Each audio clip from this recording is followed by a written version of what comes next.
Dan Pram ini kan galak banget ya. Nah, nanti gue tanya dulu, Cak. Setertekan apa lo sih Pendeta? Tapi ketika putusan itu keluar dari Dewan Pers ya kami menghormati putusan itu gitu loh. Kami menyampaikan, ayo kapan nih mau hak jawab? Kita mentranskrip kata per kata, dan setiap kalimat itu kita lampiri bukti gitu kan. Seorang Gunawan Muhammad sama sekali tidak pernah cawe-cawe dalam pemberitaan Tempo. Bahwa dia memberikan kritik iya, berkali-kali. Misalnya, kok kalian terlalu pedas ya pada Jokowi? Ya, apa dibayar nih? Ada yang bayar nih, jangan-jangan nih Tempo supaya menyerang kelompok-kelompok atau orang pihak-pihak tertentu itu tadi. Coba, Bos Hussein, silakan.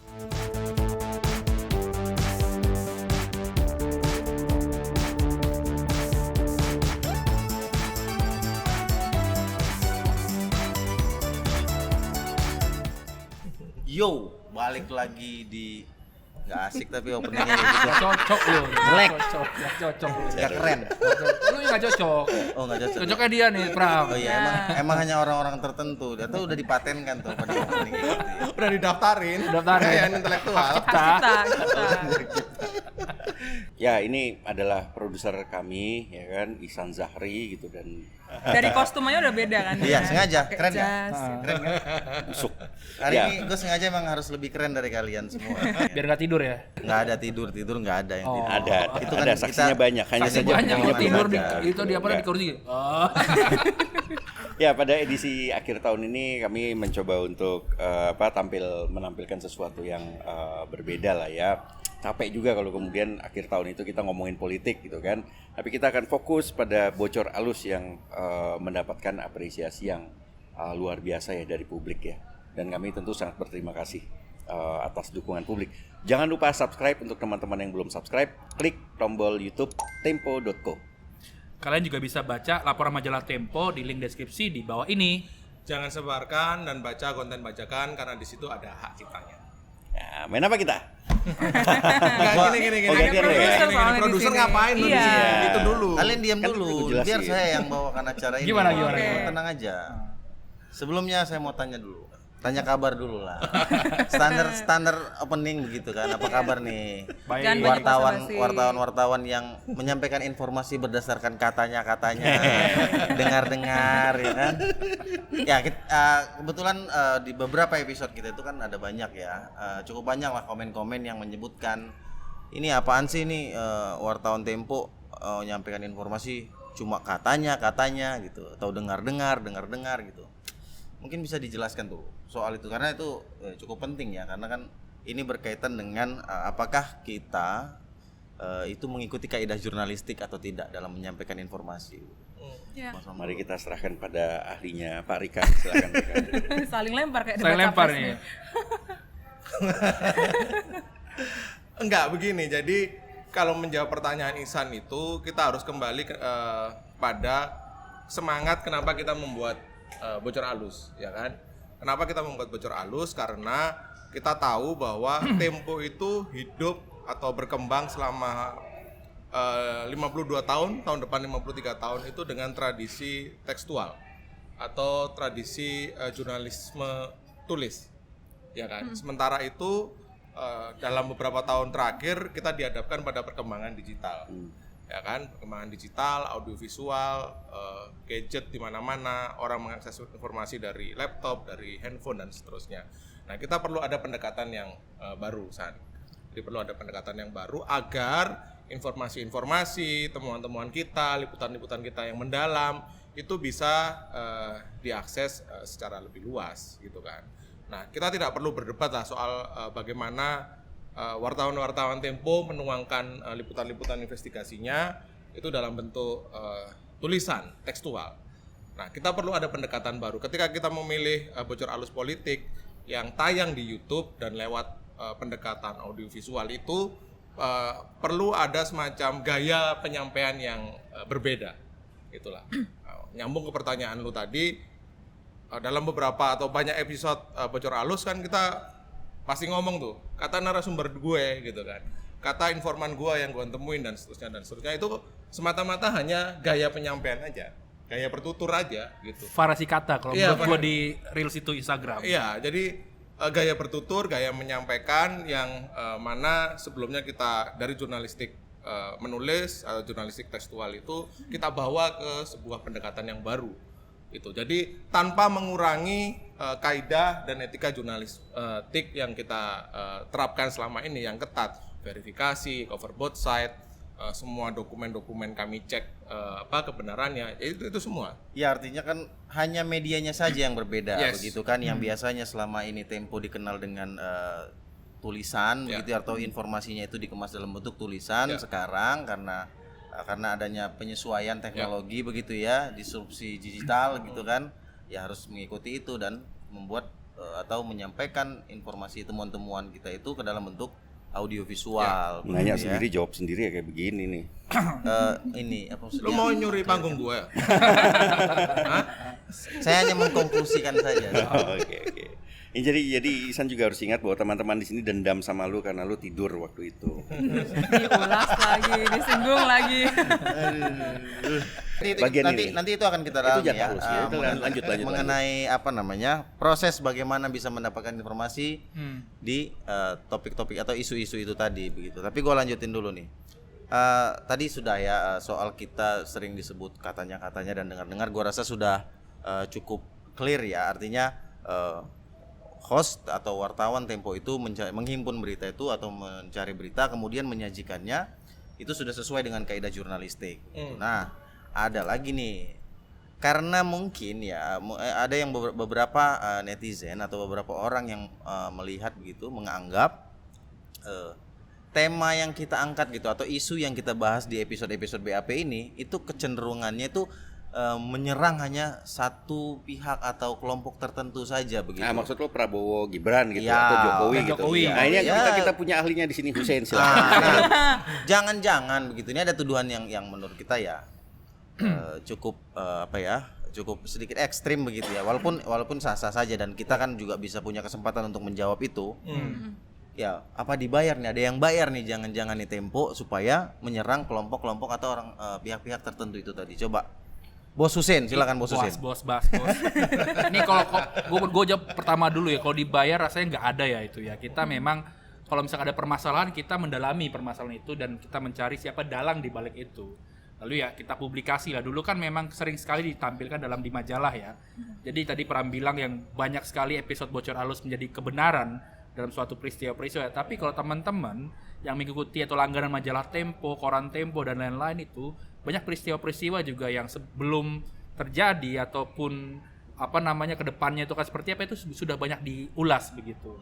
Nah, pertanyaan lanjutannya Ihsan tadi, kenapa kita disebut-sebut sering menyerang Jokowi, Prabowo, Gibran begitu? Yang pertama, sejak Jokowi menjabat menjadi presiden di 2014 itu, kita memang sering mengkritisi Jokowi dari berbagai aspek karena memang banyak hal-hal prinsip yang dilanggar oleh dia begitu. Katakanlah mulai gejolak terjadi itu yang paling hangat di 2019 revisi undang-undang KPK dan kita juga diserang kan tuh kan karena kita membuat suatu cover Jokowi tapi siluetnya adalah hidungnya panjang begitu kan. Pinocchio gitu.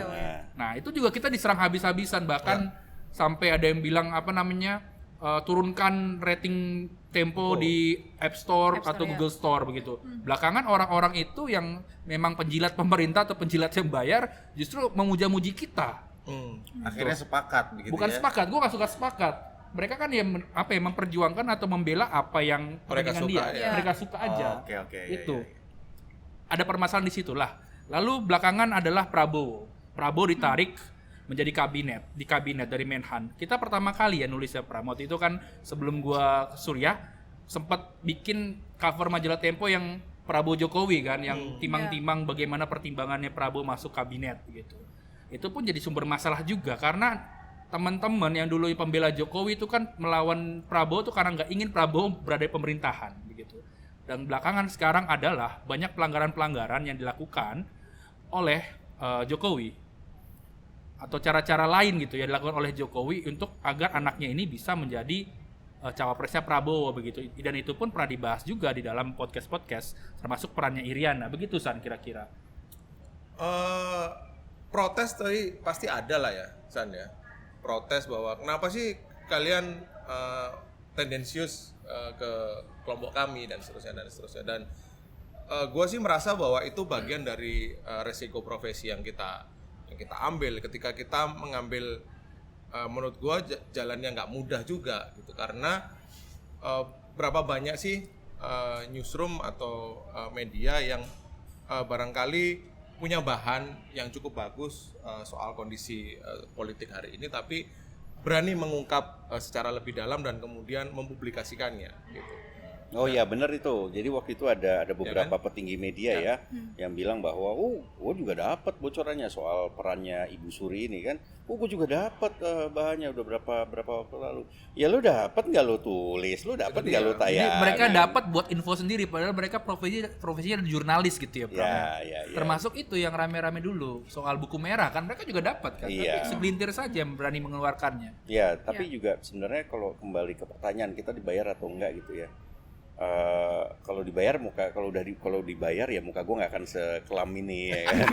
Pasti ada skincare yang gue pakai gitu. Pasti akan terlihat lebih ini ya, lebih glowing ya. Glowing, Minimal pakai sepatu bersinar dia ya. gitu ya. Minimal jangan pakai sendal. Jamnya Udah nggak kayak dilarang gitu jangan jamnya. pakai sendal, tapi emang udah ini ya, udah Ya, tapi signature-nya. juga sebenarnya kan juga sudah ada beberapa ya narasumber yang ingin tampil di Bocor Alus Ya. dan berani untuk membayar ya. Nah, cuman ini perdebatan keras sekali di dalam. internal kita Iya. Di ya. internal Iya. keras Iya, betul. sekali, bahkan sampai titik terakhir gitu ya mau jalan atau enggak gitu. Itu keras sekali perdebatannya dan kami putuskan tidak gitu loh. Kenapa? Ya terus apa bedanya kita dengan podcast lain gitu kan yang kemudian menerima bayarannya. Kita tahu lah dulu kan sudah ada tuh orang-orang yang pentinggi Menko, terus juga ada menteri yang datang ke satu podcast terus kemudian memberikan duit gitu. Yang kita juga tahu jumlahnya berapa kan, antara 500 juta sampai berapa sen? 1,5 miliar. ya? Dan itu menjawab laporan yang kita bikin Nah, gitu. sempat berpikir oke gitu, tapi kemudian enggak. Yang jadi pertimbangan kita waktu itu kan ya banyak yang dipertaruhkan jika Persis. kita akan menerima itu. Iya. Nggak, San, gue mau nyambung itu tadi bahwa resiko profesi atau resiko pekerjaan yang kita terima nggak cuma sekedar itu. Dan mungkin Cica abis ini bisa cerita apa yang terjadi pada dia di hari-hari setelah kita menerbitkan laporan-laporan yang cukup menurut gue impresif ya soal MKMK, lalu peran ibu negara gitu kan. Setelah itu apa yang terjadi? Jangan lupakan sahabatnya Cica. Oh iya. Siapa? Nanti kita akan bahas.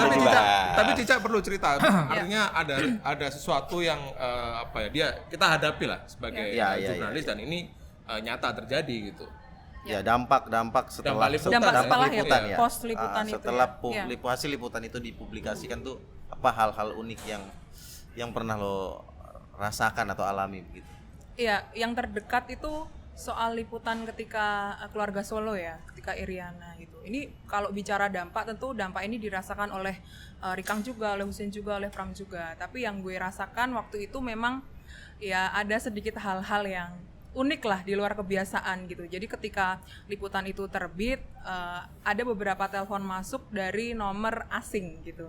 Dan gue nggak ngangkat itu gitu. Dan ketika gue mendapatkan telepon dari nomor asing itu, gue langsung bilang Pram sama Rikang ya waktu itu ya, apa yang harus gue lakukan gitu. Dan ada semacam guidance gitu ya untuk mitigasi. mitigasi lah ya, mitigasi untuk tidak mengangkat karena ada datanya nanti. Ya, nanti ada kemungkinan risiko kesedot data atau segala macam. Dan yang lucunya adalah pejabat-pejabat pemerintah gitu ya yang adalah teman-teman gue juga, teman-teman kita juga lah ya, itu nelponin kayak, Cak lo nggak apa-apa gitu. Ini semua kayak ada yang eselon 1 kementerian gitu, ada yang Konteksnya pejabat-pejabat. apa dia nelpon itu? Khawatir lah. khawatir Emang ya dan- lu nggak pernah dikhawatirin. Iya, khawatir dan katanya ada ribut-ribut dari Medan Merdeka gitu. Ada ribut-ribut gitu. Apakah Medan Merdeka Utara, Ya, Barat, yang mana Timur, nggak tahu ya kan. ini kejadiannya setelah kita membahas soal Iriana itu Iriana, ya. iya. Nah, Bahkan ada yang nelpon juga bilang kalau kemana-mana jangan sendiri dulu karena ada yang memantau gitu-gitu. Oke. Ya. Janganlah. Ca, ini bicara soal liputan Ibu Iriana Ya. gitu ya. ini kan cukup jadi perhatian publik gitu ya. Iya, Bahkan betul. episode BAP atau Bocor Halus Politik yang membahas soal Ibu Iriana ini juga penontonnya tinggi banget lah gitu. Iya. Lebih tinggi daripada dibandingkan episode-episode kita yang lain Iya, gitu iya. kan. Nah, tentu yang jadi bikin penasaran itu bagaimana Cica bisa mendapatkan informasi-informasi seperti itu. Berapa banyak orang yang lo temuin di Solo waktu itu gitu. Wah, spesifik langsung nyebut ini ya, nomor ya, nomor angka ya, berapa banyak. Sebetulnya informasi itu sudah kita dapatkan cukup lama ya. Rikang dan Husein juga sangat tahu itu gitu, bagaimana kita mendapatkan informasi itu. Tapi kan informasi itu harus di cross check dulu gitu ya. Mungkin nanti Husein tambahin ya sama Rikang ya, bagaimana awal informasi itu ada. Tapi ketika itu bulan sekitar November ya, Pram nugasin gue untuk mendekati keluarga Solo gitu, untuk verifikasi isu atau cerita-cerita yang sudah kita dapat di lapangan gitu. Nah, gue mikir nih gimana caranya gue bisa mendekati keluarga Solo di tengah tensi terhadap tempo yang begitu ini ya, begitu Intens, tinggi, ya, intens gitu dari pemerintah gitu. Nah, waktu itu gue nemuin narasumber itu tidak hanya di Solo, tapi terbagi menjadi 3 kota karena memang keluarga Jokowi itu kan ada di banyak kota kan. Nah, ada di Solo, ada di Jogja, dan ada di Jakarta gitu. Nah, ketika gue terbang ke Solo itu gue menemui orang sekitar 10 orang gitu, dan di Jakarta ada juga, dan di Jogja juga ada. Nah, 10 orang ini siapa aja? Yang jelas tidak semua keluarga inti begitu ya. Keluarga inti mungkin gue hitung ada 4 orang gitulah, 4 orang. Kemudian ada juga kolega-kolega, sahabat-sahabat lama Jokowi yang gue temui gitu. Nah, yang menjadi pertanyaan adalah bagaimana gue bisa menembus keluarga Solo gitu. Bagaimana? Nah, ya itu. Ya, jadi kan bagaimana? bukan hanya kalau hanya ketemu mungkin nggak terlalu Ya, sulit begitu ya. ya. Tapi setelah ketemu bisa dia menyampaikan informasi penting itu tadi. Nah, pendekatannya itu kayak apa tuh, Cak? Ya, pendekatannya memang lumayan challenging ya gitu. Jadi gue itu mendapatkan nomor-nomor telepon itu dari banyak sumber lah ya. Kemudian gue mengontak satu persatu gitu. Caranya adalah gue WhatsApp dulu gitu, kulon nuwun dulu kalau kata orang Jawa ya. Nah, di situ gue menjelaskan kami mendapat informasi begini-begini. Jadi informasi yang kita sudah dapat lama itu sebagai amunisi gitu, sebagai sebagai bahan awal gitu. Terus gue jelaskan seperti ini, kita dapat informasi seperti ini, saya pengen ngobrol-ngobrol lebih jauh, kalau misalnya berkenan boleh ditemui, apakah mau menerima saya gitu untuk bicara soal ini atau mengkonfirmasi soal ini. Dan gue juga menggaransi gitu kalau misalnya bapak, ibu, mbak, adik, siapapun lah itu tidak berkenan untuk disebut nama sumbernya gitu, kami akan menggaransi itu demi keamanan gitu. Dan sebenarnya banyak juga yang tidak membalas gitu, tapi dari banyak narasumber yang gue hubungi itu kemudian ada juga yang membalas. Dari situlah kemudian gue ajak ketemu, ngobrol-ngobrol ya, pendekatan biasa lah ya, pendekatan wartawan dengan narasumber gitu. Setelah ngobrol-ngobrol itu kemudian bagaimana gue dapat sumber lain adalah snowballing. Dari situ gue meminta rekomendasi, kira-kira siapa lagi ya yang bisa saya temui gitu. Nah, cerita yang keluar dari narasumber satu ke narasumber lain itu gue cross check betul gitu. Dan gue juga memetakan gitu, oh keluarga atau narasumber ini petanya kemana, yang ini petanya kemana gitu. Jadi narasumber satu ke narasumber lain itu saling, gue tuh bisa meng-cross check itu, informasi ini itu decoy doang atau betul, atau memang terjadi seperti itu peristiwanya gitu. Iya, ya. Ini balik yang kayak di awal tadi, karena validasi itu kan bukan hanya dari satu orang, begitu kan, harus kita berlapis begitu ya. Tapi kan bukan Cica aja ya yang menelusuri atau mencari informasi. Enggak, itu Cica doang kok. Cica doang. Mana ada? Cica doang. Jadi kalau ada apa-apa silakan cari Cica. Tema lain. Soalnya saya tahu itu Husein juga, Rikang juga. Lo kenapa nggak mau Sen? Iya, Lo coba melempar ngomong batu ke aja. arah gue doang ini. Gak apa-apa, biar viral Mbak Cica. Nah, coba ceritain, Sen. Ya itu pertama kali ya gue tuh ingat betul di suatu taping Bocor Halus pernah menyebut nama Iriana kan. Tapi waktu itu gue meminta di cut. Kenapa? Karena kita belum Oh, dapat iya. konfirmasi waktu Iya. itu. Ya betul betul. Gue cut gitu. Kenapa? Karena gue bertemu lah dengan sejumlah narasumber gitu, baik yang di istana maupun orang-orang dekat dengan keluarganya Jokowi begitu. Bahwa yang seperti gue pernah bilang, yang ada 2 orang yang ingin menjadi cawapresnya Prabowo. Yang pertama adalah Gibran, lalu Iriana Joko Widodo begitu. Itu kan gue sampaikan di Bocor Alus begitu.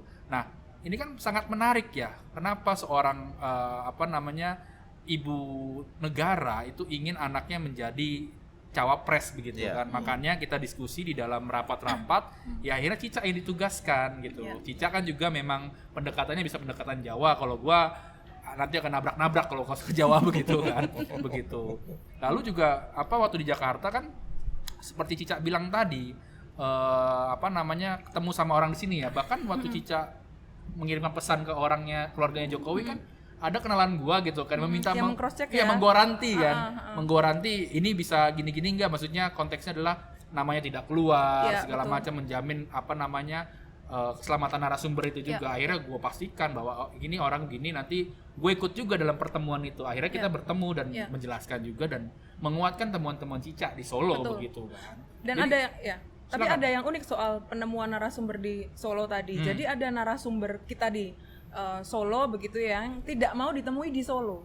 Karena Oke. terlalu riskan begitu. Ya. Karena terlalu riskan, jadi dia mau ditemui di kota lain. Kota lain. Jadi kita bertemu di kota lain itu gitu. Iya, Gitu ya, kemarin Sam? juga gue ngalamin itu, ada yang minta sama Egi gitu, jangan di Solo ya ketemunya gitu. Egi otak bocor halus.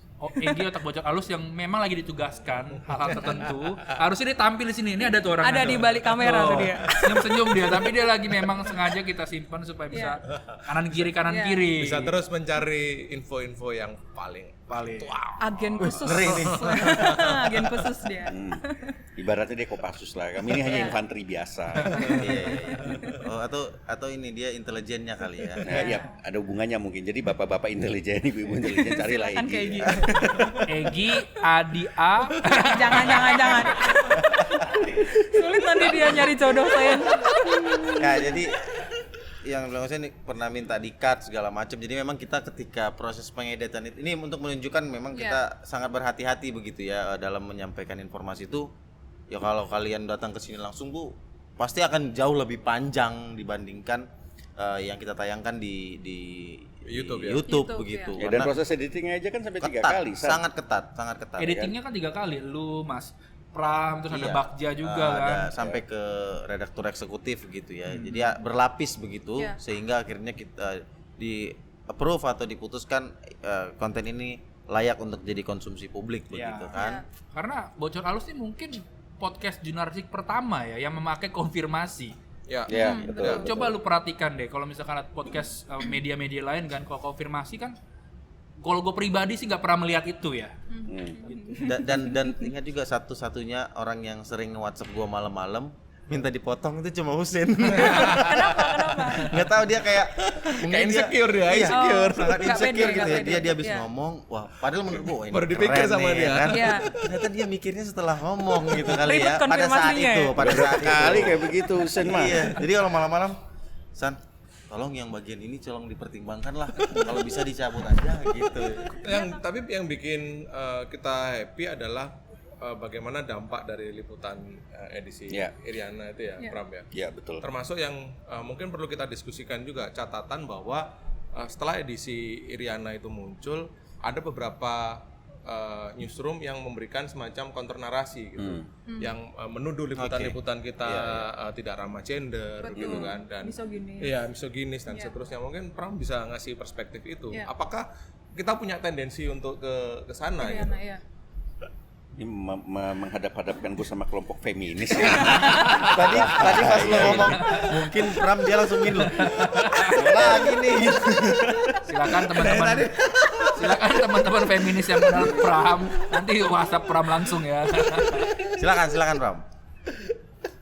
Saya rasa ada ahlinya di sini. Enggak, tapi gini, tentu saja itu juga menjadi perhatian kami ya. Dulu waktu itu gue mengedit tulisan tuh ada judul soal hubungan antara Surya Paloh sama Mega ya. Itu kan ada penggunaan kata Mbak Cantik gitu ya. Ini kan kata-kata yang bisa berpotensi untuk menjadi seksis ya. Iya. Betul. Itu pun gue konsultasikan dengan teman yang paham betul gitu, dan ini bener kira-kira kalau menggunakan kata ini cantik gimana gitu. Dan setelah dia melihat, gue kasih tahu konteksnya, oh nggak apa-apa gitu. Nah dalam hal ini ketika kami kemudian mengangkat Iriana, ini sama sekali tidak ada hubungannya dengan dengan keperempuanannya dia sebagai seorang perempuan, tapi kita bisa melihat bahwa ada cerita di belakang layar dari penunjukan Gibran itu seperti apa, dan penggunaan kekuatan itu kan tidak hanya dilakukan oleh laki-laki, Ya. tapi juga oleh perempuan, dan dalam hal ini adalah adalah ibu negara sendiri, dan dia yang kemudian memaksa atau diduga memaksa lah ya suaminya untuk kemudian mengajukan anaknya sebagai calon wakil presiden gitu, dan ini yang sedikit banyak ini juga menimbulkan kekacauan dari ketatanegaraan di Indonesia gitu kan. Jadi nggak kalau kemudian kami menjadi bias gender, rasanya enggak ya, perannya sudah sangat jelas di situ, dan ada lobby juga yang didapatkan bahannya terverifikasi pula. Dari Cicak berangkat ke Solo itu semua terverifikasi kok, nggak ada yang kemudian secara fakta jurnalistik itu menjadi gosip belaka gitu. Betul. Termasuk juga, nah ini cerita yang lain di negeri Konoha ya kan, yang Bu Lurah mengunci kamar. Oh benar itu ternyata. Yang tidur di sofa itu. Yang tidur di sofa itu benar, kemarin dibenarkan gitu oleh narasumber yang kami temui gitu, dan jadi nggak benar lah kalau kemudian kita dianggap media yang misoginis dan lain-lainnya, karena kami sendiri di dalam juga saling melihat, saling mengawasi ya. Manakala ada tulisan yang atau kata-kata diksi yang nggak tepat gitu, yang terlalu seksis, itu biasanya langsung ada yang bawel gitu. Ya tapi kita tidak menutup diri juga begitu ya untuk dikritik ataupun ada yang ingin menanggapi apa yang menjadi tulisan Nggak apa-apa kalau atau kemudian ada tayangan yang kritik. kita publikasikan begitu ya. Iya. Tetap Iya. terbuka lah Itu untuk bagian dari menerima. reaksi publik kan. Iya. Gini, Tempo atau Bocor Halus punya kemungkinan juga untuk salah kok. Betul. Karena fakta itu kan ada di mana-mana gitu, dan yang kami dapatkan, kami selalu verifikasi, itu saja juga bisa jadi masih ada kemungkinan untuk salah. Maka nggak apa-apa kalau kemudian ada tandingan gitu ya. Tapi selama ini kalau kita lihat kan tandingannya bukan menghadirkan fakta, tapi opini. Iya. Gitu. Yang kita lihat kan Sudah dijawab tapi Pram. Salah satunya kan lewat podcastnya Kaisang.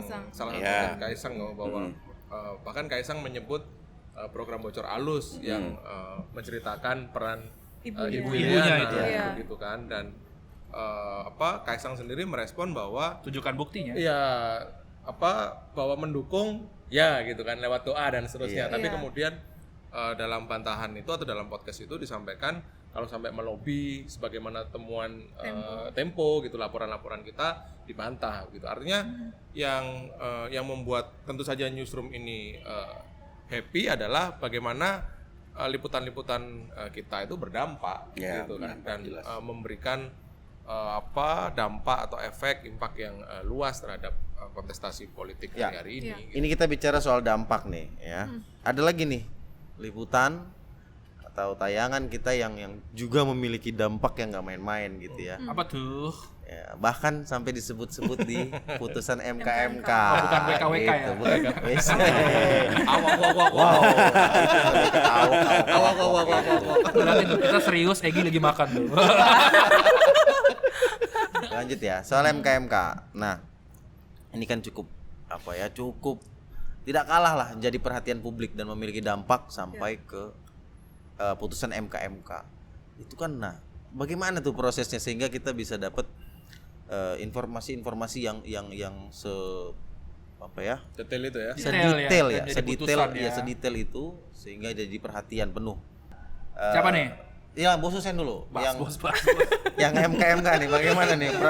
MK soal Anwar Usman hingga akhirnya meloloskan Gibran itu gimana Jadi, prosesnya? di laporan majalah Tempo itu sudah beberapa kali ya nulis ya. Iya. Itu dinamika di dalam internalnya hakim MK itu di RPH rapat musyawarah hakim itu seperti apa, ada yang walk out, ada yang tidak mau tidak mau ikut rapat, bahkan sudah pengambilan putusan itu cukup detail kita dapat dari narasumber, dan itu pernah menjadi suatu tulisan ya waktu itu, tapi bukan laporan utama kan, tulisan round up lah 4 halaman, tapi kita melihat perkembangan kok ini pergerakannya semakin gila, semakin masif ya untuk menggolkan Gibran ini sebagai cawapres. Ya kita menggunakan jaringan kita lah, ketemu siapapun ya yang berkaitan dengan MK. Gua menghubungi beberapa pejabat MK dan kemarin Cica ikut itu kan jadi laporan utama yang palu plek terus tiba-tiba jadi gambar Gibran begitu ya. Jadi pejabat dan terus juga kita ketemu sama kolega-kolega pejabat di MK ini menceritakan hal serupa. Cukup detail bagaimana dinamika di dalam, lalu juga ada istilahnya orang berbadan tegap yang mengantarkan gugatan yang sudah dicabut itu begitu kan. Wah, ini kita berdiskusi ya Pram Kamca. Wah, ini berarti pengkondisiannya tuh sangat gila gitu ya. Dan akhirnya kan putusan 90 kan menguatkan temuan-temuan kita semua ya, bahwa memang ini pintu yang dibuka oleh kekuasaan supaya Gibran bisa menjadi cawapresnya Prabowo. Dan itu pun sebetulnya kalau misalkan kita ngobrol dengan Komisi 3 di DPR, mereka pun tahu dinamikanya komisi di MK itu kan. Karena kan mereka memang mitra kerjanya MK. Ya tetap aja deg-degan kan. Tapi gue tetap yakin putusan itu sesuai dengan info yang gue terima. Iya kan tetap aja, gue juga deg-degan lah. Tapi Lihatlah. ada waktu di mana beberapa jam itu kan kita dibully karena kan ada dua sesi, dua sesi pembacaan putusan kan. Sementara putusan 90 baru dibacakan sore. Setelahnya Gitu. Kita pagi sampai kemudian siang itu dibully. Meleset, gosip. Gua di WA juga banyak orang gitu kan. Iya kan? 90 belum dibacain, sabar aja lu, gua bilang gitu. Sebel gua tanyain gitu juga. Yang menarik menjelang persidangan itu kita sempat diminta jadi saksi ya waktu itu. Iya. Betul. Tapi kita menolak ya. Sidang MK-MK. Sidang MK-MK. Iya, sidang MK ya. Iya. Tapi tuh waktu sebelum penayangan itu juga gua sama Pram tuh teleponan tuh. Kita harus ada apa? Sering telepon malam.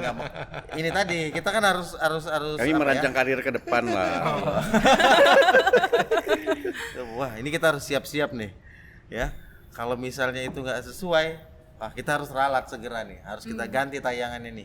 Waduh, gimana gantinya coba? Besok tayangnya begitu kan. Tapi poinnya adalah yang gue pengen highlight adalah bagaimana kita sebagai wartawan Tempo punya jejaring. Ya kan. Ya. Betul. Liputan-liputan soal MK, soal keluarga Solo itu adalah hasil dari bagaimana wartawan Tempo berjejaring dengan narasumber gitu kan. Nah ini perlu kita ungkap juga bahwa ketika kita menulis hasil MK kan kita wawancara sama Prof. Jimli begitu kan. Terus dalam satu sesi wawancara itu, dan tengah wawancara Prof. Jimli bilang kalau ada insting gitu kan, kita juga tahu siapa sebenarnya, ada indikasi bau-baunya. sudah ada bau-baunya, tapi kan kita nggak punya bukti gitu kan. Dia bertanya, itu menunjukkan bagaimana kita wartawan Tempo bisa menjaga anonimitas dan menggaransi seperti kata Husin tadi, kerahasiaan narasumber gitu kan. Jadi Prof. Jimli itu benar kata Husin, kalau dari bau-baunya sih kita tahu siapa. Tapi kita nggak punya bukti siapa sampai yang membocorkan. berulang-ulang ya, siapa sih sebenarnya gitu. Episode selanjutnya yang juga menarik perhatian nih, ya, episode pada saat kita membahas soal Ranger Sosmed Erick Thohir gitu ya. Waktu itu banyak sekali informasi yang disampaikan oleh Cica soal bagaimana sosmed atau Ranger sosmednya itu bekerja begitu ya, Ca, dan dipanggil begitu akhirnya BAP ke Dewan Pers untuk bisa mengklarifikasi ataupun menjelaskan soal informasi itu tadi. Itu gimana, Pram? Gua lagi liburan ketawa-tawa tuh. Ya, kita ceritakan bagaimana itu episode pertama proses gue di BAP itu. Ini perdana gue lagi liburan. Debut Cica. Debut Langsung Cica dilaporkan berakhir ke Dewan Aduh. Oh Pers. iya, debut Cica, betul. Itu pertama kali ya. Ya. Jadi kalau feeling gue kalau ada Cica itu pasti Masalah ya? lebih Masalah. akan menimbulkan dampak yang lebih dahsyat gitu loh. Tapi gini, sebenarnya kalau di kami pun juga tidak serta-merta percaya begitu saja ya. Kami di dalam itu selalu menguji gitu loh, dalam setiap rapat gitu, itu kami selalu uji. Rikang berapa kali juga punya informasi yang agak berbeda dengan Husein gitu, dan ketika kami rapat pun itu kami uji yang mana yang benar. Oke, masih kurang, kita verifikasi lebih jauh lagi sampai kemudian sudah kelihatan versi mana yang benar. Nah, dalam hal ini pun juga ketika Cica berbicara itu pun juga membicarakan soal ranger sosmednya Erick Thohir, itu kami juga uji gitu loh. Apa informasi yang lu punya, Ca, gitu. Dan kalau nggak salah juga ada tangkapan layar ya, screenshot ya waktu itu ya didapat ya. Nah, sudah dari situ kemudian kita bisa yakin nih karena sudah dapat buktinya. Nah, terus ya sudah kita keluarin karena memang sudah terverifikasi semua. Dan kalau perkara di Dewan Pers ya sebenarnya kalau dari sisi proses jurnalistik kami tidak menganggap ada yang salah ya. Semua terverifikasi gitu dan ada konfirmasi juga gitu. Tidak sembarang menuduh gitu, walaupun kemudian ada buzzer yang banyak menyerang juga setelah itu. Tapi ketika putusan itu keluar dari Dewan Pers ya kami menghormati putusan itu gitu loh. Kami menyampaikan, ayo kapan nih mau hak jawab gitu kan, kapan mau taping gitu loh. Tapi begitu udah ngelihat gelagat-gelagatnya gitu, wah ini mah kayaknya nggak bakal taping nih waktu gue Rikang sama Husein ya datang ya. Ke mana waktu itu ke pos blok kita ke pos blok. Harusnya memang di putusan itu taping kan. Taping. Iya, jadi hasil putusan Dewan Pers itu kan mengharuskan kita memberikan hak jawab. Dan itu waktu itu kami meminta taping lagi dengan wawancara kembali. Ya, tapi akhirnya Erick Thohirnya memutuskan ya begitu saja gitu loh. Hak jawab menurut dia ya begitu gitu loh. Oh ya sudah kalau Sambil emang ngobrol santai waktu itu. Tidak ada sangkalan-sangkalan. Nggak ada gitu sangkalan ya? apapun dari dia gitu kan, dan kita tahu lah ya ya sudah, dan kami bisa memprediksi oh ini nanti akan muncul di medsos gitu, ini akan dimunculin gitu.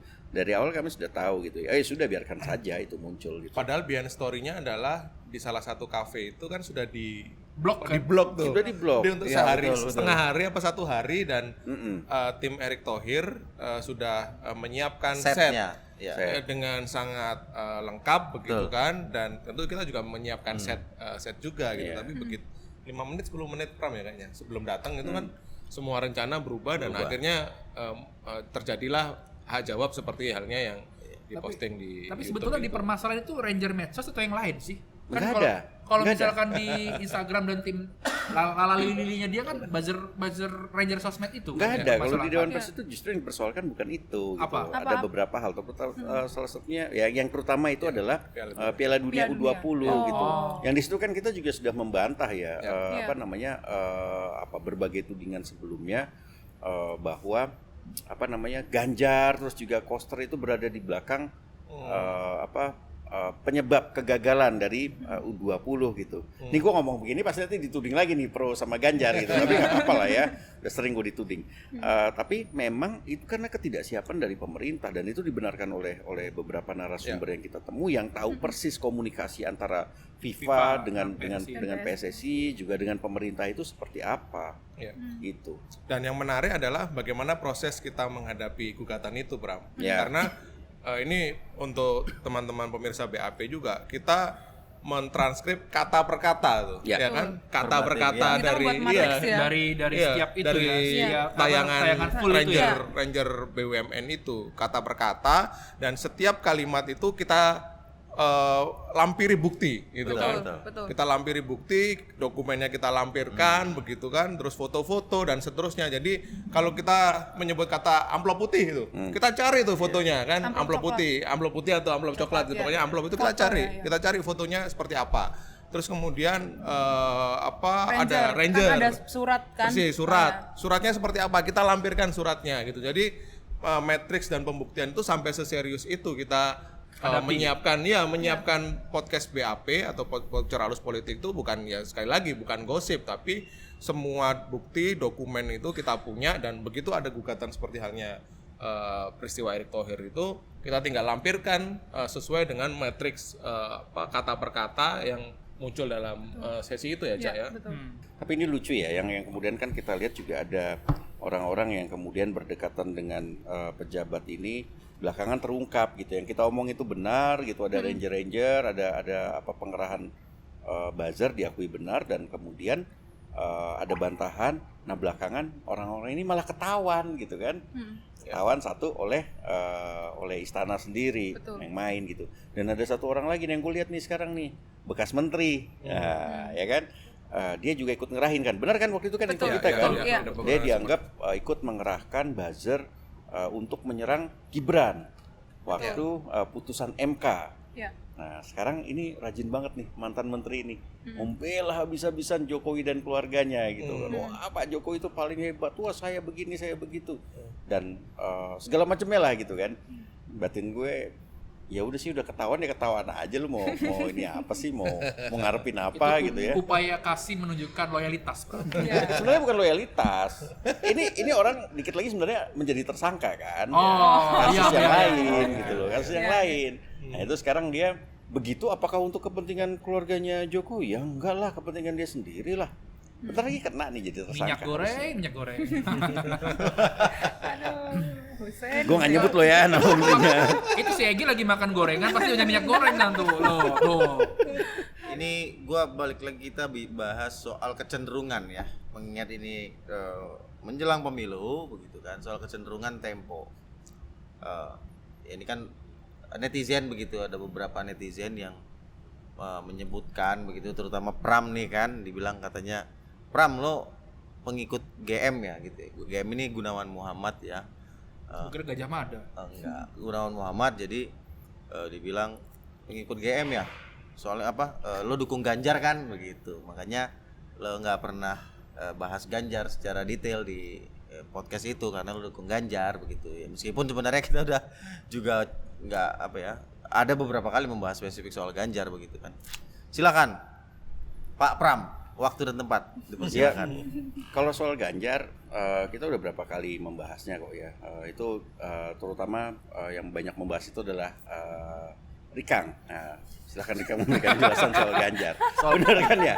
Bener kan soal Iya, Rikang iya. cukup banyak. Karena Pram ini memang suka melempar bom-bom. Iya, lempar beban gitu kan. Enggak, karena kalau bicara soal Ganjar, kita harus mengaitkan bahwa isu dinamika Pilpres terutama di PDIP dan Ganjar itu menjadi salah satu momentum di mana gua pribadi ya merasa ini kayaknya BAP format yang tepat deh. Karena apa? Salah satu episode yang viewersnya pertama kali menembus ratusan ribu BAP itu ketika kita membahas kontrak politik Ganjar. Nah, episode Ya. kedua itu. Episode kedua kan. kedua. Ketika episode pertama sekitar ya 20-30 ribu lah ya awal-awal. Terus kemudian kita muncul dengan sebuah informasi yang menurut gua eksklusif pada waktu itu ya kan, banget. karena kita dapat informasi kalau ada kontrak politik antara PDIP dengan Ganjar gitu kan. Dan ini menunjukkan bagaimana konteks politik di dalam internal PDIP itu dan dikaitkan dengan status Ganjar yang berkali-kali diserang sebagai petugas partai gitu loh. Jadi kalau dianggap kok bocor alus atau Tempo tidak pernah menyerang Ganjar, enggak juga, karena salah satu edisi awal-awal kami adalah menguliti Banyak banget Ya. soal Ganjar ya. Salah satunya tuh itu. Iya. Jauh sebelum April juga kita ngebahas soal itu kan. Iya. Dan bagaimana- Ganjar Mega Persis. rebutan Ganjar dengan Puan. Puan, segala macam. iya, Ya, kan? itu di majalah tapi begitu Majalah, bocor halus kan betul. memang setelah April ya Iya. baru dibahas gitu. Itu jadi kalau kita dikatakan nggak pernah menguliti Ganjar, keliru juga, kurang tepat karena ada banyak sekali episode bocor alus dan majalah Tempo kalau disimak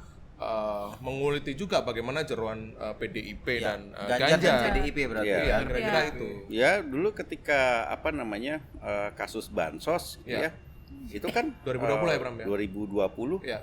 itu kan kami kan berhadapan sekali dengan PDIP gitu, dan sebenarnya kita tidak bermaksud untuk menyerang Ya. gitu loh. Membuka fakta. Kami tidak pernah menyerang apa ya, digunakan untuk menyerang gitu, apalagi atas kepentingan orang per orang, no. Tapi fakta apa adanya aja sesuai dengan apa yang sudah kami temukan gitu, dengan proses verifikasi yang berlapis, dan itu pun juga menimbulkan perdebatan juga di dalam. Jadi memang proses di Tempo itu selalu ada cross check yang panjang ya. Di rapat, setiap kali rapat gitu. Rapat aja dalam seminggu bisa berapa kali kita bahas ini. Senin, betul. Di sini Rabu, yang paling senang Kamis. rapat panjang lah Pram. Dan Pram ini kan galak banget ya. Nah, nanti gue tanya dulu, Cak. Setertekan apa lo sih Bapak Eta? Bahkan informasi-informasi kita aja bisa dimentahin sama Pram gitu. Lo punya bukti apa gitu? Emang informasi ini Mintanya tuh di Jumat valid? malam lah ya. Iya. Nah kalau soal GM gini deh, GM ya, Mas Gun ini memang dari 2014 dia adalah pendukung Jokowi. Iya. 2017 dia mendukung Ahok. Terus 2019 dia kembali mendukung Jokowi. Tempo gimana? 2014 kami tidak mendukung Jokowi. 2017 kami tidak mendukung siapapun. Kan sempat muncul tudingan Tempo mendukung Anies ya. Enggak lah. Kalau terbukti juga Anies pun juga mendapat perlakuan yang sama, kami kulitin juga banjir. Formula E. Waktu itu kan Formula Formula E. Lem Ya Ebon. kan? Ya itu Aibon. lem Aibon juga ada. Ya. Anggarannya gitu. Itu kami perlakukan sama, nggak ada yang berbeda. Nah, kalau kemudian Mas Gun punya referensi gitu ya, ada orientasi politik tertentu, ya itu kan secara pribadi. Seorang Gunawan Muhammad tidak pernah sekalipun datang di rapat redaksi Tempo. Iya. Dan seorang Gunawan Muhammad sama sekali tidak pernah cawe-cawe dalam pemberitaan Tempo. Bahwa dia memberikan kritik, iya, berkali-kali. Misalnya, kok kalian terlalu pedas ya pada Jokowi ya? Kok kalian Ingat yang itu, terlalu Bang. mengkritik Ahok gitu? 3 periode. Kita 3 periode. Kita dikritik juga tuh kan. sama Iya, Mas. kita dikritik. Apa tuh kritiknya? Salah satunya adalah ini kan apa ya? Kalau aku nggak salah ingat adalah ini baru desas-desus lah kira-kira begitu. Desas-desus kenapa kemudian diangkat dalam sebuah liputan laporan utama majalah Tempo begitu. Jadi karena bagaimanapun Tempo menjadi salah satu media yang cukup konsisten memberitakan dinamika mengenai perpanjangan masa jabatan dan 3 periode itu. Persis. Dan mungkin perlu pemirsa juga tahu bahwa Mas Gun juga punya kritik terhadap liputan kita mengenai perpanjangan masa jabatan presiden Iya. itu. Ya tapi kami jalan terus kan. Ya. Nggak apa ya, bagi kami ya terserah itu sikap politik dari seorang pendiri Tempo gitu. Iya. Tapi bukan berarti dia kemudian sudah atau akan atau masih melakukan yang namanya cawe-cawe. Campur Di tangan. di Tempo itu independensi mahal loh. Kalau kemudian Tempo itu sudah terbukti tidak independen, akan ada banyak wartawan yang keluar. Itu gue yakin lah. Yakin 100% gitu. Iya ya. Artinya kan ketika kita membahas si A belum tentu bukan berarti kita pro ke si B kan begitu Iya, kan. Begitu kami juga tidak melihat sebaliknya, siapa yang gitu. kami lihat itu adalah apa fakta Betul. yang kami lihat Persoalan bukan nih. siapa. Iya. Iya. Ya, berarti terjawab ya yang menjadi pertanyaan netizen selama ini, terutama itu soal informasi yang kita sampaikan itu adalah informasi yang berdasarkan katanya gitu. Nah, dari penjelasan yang sudah dijelaskan cukup panjang lebar ini sudah menunjukkan kalau informasi yang kita tayangkan di Bocor Halus Politik ini semuanya sudah memenuhi kaidah jurnalistik begitu dan layak untuk kita publikasikan gitu ya. Dan jangan lupa San, tahun depan 2024 ya, itu kita akan hadir dengan bocor halus lain. Ya, betul sekali, kita akan semakin cadas lah ya informasi. Ya, gua rasa cukup ya. Oke, Ya, cukup. apa yang menjadi pembahasan kita pada episode di penghujung tahun 2023 ini ya. Silakan Pak Rikang. Saksikan terus Bocor Halus Politik di youtube.tempo.co dan kalian bisa dengerin di Spotify Bocor Halus Politik. Selamat tahun baru 2024 dan saksikan bocor alus teranyar nanti. Sampai jumpa. Sampai jumpa.